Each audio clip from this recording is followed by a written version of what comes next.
শুনছি নাকি একটা ব্রিগেড ডেকেছে। আমি ব্রিগেডে কে যাবে না যাবে সব নিজ নিজ ব্যাপার, আমি যাচ্ছি না, এটা ক্লিয়ার কথা। যদি বলেন কেন যাবেন না, আমি যাব না একটা কারণে, যাব না একটাই কারণে। গত পরশুদিন যখন ওয়াকফ বিলের বিরুদ্ধে মুসলিম নিরীহ মানুষগুলো যখন নামলো, তাদেরকে রাজ্য প্রশাসনের পুলিশ যখন মারলো, একটা কেউ এর বিরুদ্ধে প্রতিবাদ করেছে? তাহলে তোমরা ওয়াকফ বাঁচাতে নেমেছো না যাদের কাছ থেকে দালালির ভাগ পাও তাদেরকে কোলে তোলার জন্য এনেছো? কথা মাথায় ঢুকছে না ঢোকে না?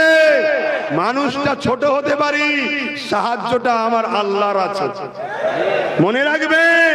আমি যুক্তি সহ কথা বলছি।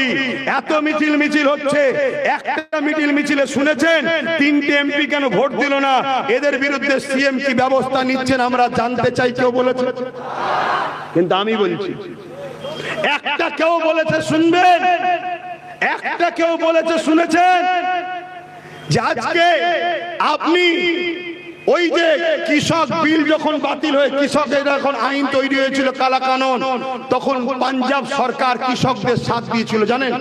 তাহলে আপনি আমাদের সাথ দেন, এ বিষয়ে কেউ কিছু বলেছে? একটা কেউ বলেছে যে আপনার এমএলএরা কেস করছে না কেন, এমপিরা কেস করছে না কেন, ওয়াকফ কমিটি কেস করছে না কেন? ভাই আপনাদের কষ্ট হচ্ছে, কষ্ট হচ্ছে। আপনাদের কাছে যদি আল্লাহ আগে হয় আমার কথা পছন্দ হবে, ইসলাম যদি আগে হয় আমার কথা পছন্দ হবে, মসজিদ মাদ্রাসা আগে হয় আমার কথা পছন্দ হবে, আর এই মুনাফিক বেঈমান নেতা যদি আগে হয় অবশ্যই আমার কথা অপছন্দ হওয়াটা স্বাভাবিক, ঠিক না বেঠিক? মুসলমান দাবি করছো, মুসলমান বুঝি না, ইতিহাস পড়াচ্ছ, এটা আল্লাহর পক্ষ থেকে পরীক্ষা। আমি আবার বলছি, চ্যালেঞ্জ দিচ্ছি, বিজয় আমাদেরই হবে। জোরে বলুন সুবহানাল্লাহ, জোরে বলুন ইনশাআল্লাহ, জোরে বলুন আল্লাহু আকবার। কিন্তু আল্লাহ পরীক্ষা নিচ্ছে, কথা মাথায় ঢুকছে? যাক, সময়ের দিকে চলে যাচ্ছে, তাহলে আমি সংক্ষেপ করছি। ভাঙড়ের মানুষ ক্যানিং, জীবনতলা, বাসন্তী, সরবেড়িয়া বিভিন্ন জায়গা থেকে প্রায় 2-2.5 লক্ষ লোককে আসতে দেয় না, পুরো আটকে দিয়েছে। কথা বুঝে আসছে? তারপরও যা ইতিহাস হলো সবই আপনারা সাক্ষী আছেন। তো মনে রাখবে, আমি জানতে চাই এই বিলটা বাতিল করা যাবে না যাবে না? আমি ক্ষুদ্র জ্ঞানের 3টে প্রসেসিং এর কথা বলছি। নম্বর 1 কি বললাম? যে আইন দ্বারা হয়েছে আইনের অস্ত্র দিয়ে কাটতে হবে। দ্বিতীয় নম্বর কি? দ্বিতীয় নম্বর কথা হচ্ছে আইনটা করলো কারা? মোল্লা মৌলী সাহেবরা, সাধারণ লোকেরা, নাগরিকরা? কারা করেছে? যারা রাজ ক্ষমতা যাদের হাতে আছে, এমএলএ এমপি সবাই। কেন বিধানসভাতেও পাস হয়েছে, বিধানসভায় পাস হয় কি করে? তাহলে এই লোক কি বলে রাজ্যসভাতেও পাস হয়ে গেছে। কথা বুঝে আসছে? তাহলে যে ক্ষমতায় ওরা বিল পাস করেছে ওই ক্ষমতা দখল করতে। শুনছেন? সেকুলার দল যারা আছে, সেকুলার দল যারা আছে তাদের সবাইকে সাথে নাও, সবাইকে ডাকো।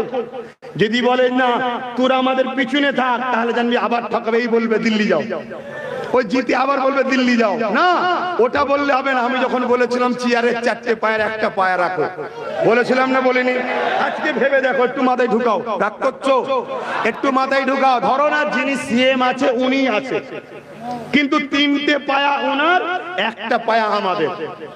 তাহলে এই জায়গায় বলো চেয়ারে উনি বসে আছে, আমরা যদি বলতাম দিল্লি যাও, এ কথা বললেন, পায়া খুলে নেবো, ক্ষমা চাইবে না চাইবে না? আমরা যদি বলি এক্ষুনি দিল্লি যে আপনাকে কেস করতে হবে, যাবে না যাবে না? কেন একটা পায়া খুলে নিলেই চেয়ার পড়ে যাবে। তাহলে এই জন্য বলেছিলাম যে নিজেদের একটা হাতে পায়া রাখো, সব ছেড়ে দিওনি। ৭৭ বছর ছেড়ে ছেড়ে ছেড়ে ছেড়ে যেই গেছে, একটা প্রবাদ বাক্য আছে, যে কোনো জায়গায় গেলেই সেই নাকি ভক্ষণ করে। কথা বুঝে আসছে? অতএব যেই এসুক বাবা আমাদেরকে ভক্ষণ করবে, তাই নিজেদের হাতে পাওয়ার রাখা দরকার আছে না নাই? তাহলে এই পাওয়ার তৈরি করো, তাতে 5 বছর যাক, 10 বছর যাক, সংখ্যা গরিষ্ঠতা দিয়ে বিল পাস করেছে, সংখ্যা গরিষ্ঠতা দেখিয়ে আইন পাস করে আবার ওই বিলকে বাতিল করাতে হবে ইনশাআল্লাহ। জোরে বলেন ইনশাআল্লাহ। সম্ভব আছে না নাই? তাহলে দুটো রাস্তা বললাম। 3 নম্বর রাস্তা, কৃষক ভাইয়েরা যেভাবে বিল বাতিল করেছিল, কৃষক ভাইয়েরা কিভাবে বাতিল করেছে জানেন? শুধু আন্দোলন নয়, একটানা আন্দোলন করতে তখনই পেরেছে যখন রাজ্যের সরকার সাথ দিয়েছিল, পাঞ্জাব সরকার সাথ দিয়েছিল। কি বলেছিল?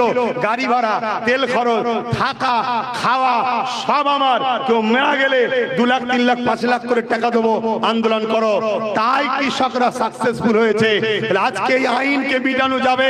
প্রত্যেকটা সেকুলার রাজ্য যেগুলো আছে, যেখানে কংগ্রেস, বাম বা টিএমসি, এদের সবার উচিত আমাদেরকে সাথ দেওয়া, ঠিক না বেঠিক? যদি সাথ না দেয়, মনে রাখবে সব শিয়ালের একই ডাক। কেউ প্রকাশ্য গুলি করে মারছে, কেউ বিষ খাইয়ে মারছে। ইসলাম ও মুসলমানকে শেষ করো।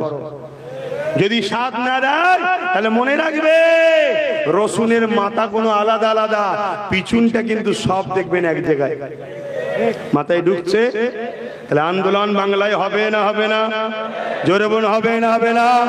হাত তুলে বলুন হবে না হবে না? হাত তুলে বলুন হবে না হবে না? কার সাথে করবেন?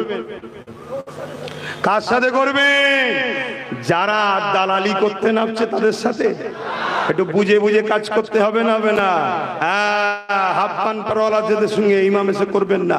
এখন আমি সালাম দেবো, আপনাদের অসুবিধা হচ্ছে। সালাম দিবার পর একটা জরুরি ঘোষণা দেবো, জরুরি একটা এলান দেবো। প্রয়োজন হয় আমিও যদি ডাকি, আপনারা আমাকে সাথ দেবেন। কেউ থাকবে না, আমি একা থাকবো, সাথ দেবেন। কারা কারা সাথ দেবেন হাত তুলে সাক্ষী দেন। ধোকা নয় তো? ধোকা নয় তো? হাত নাবান। কোথায় ডাকবো সেই বিষয়ে একটু বলছি, আগে সালামটা দিয়ে নি। হে নবী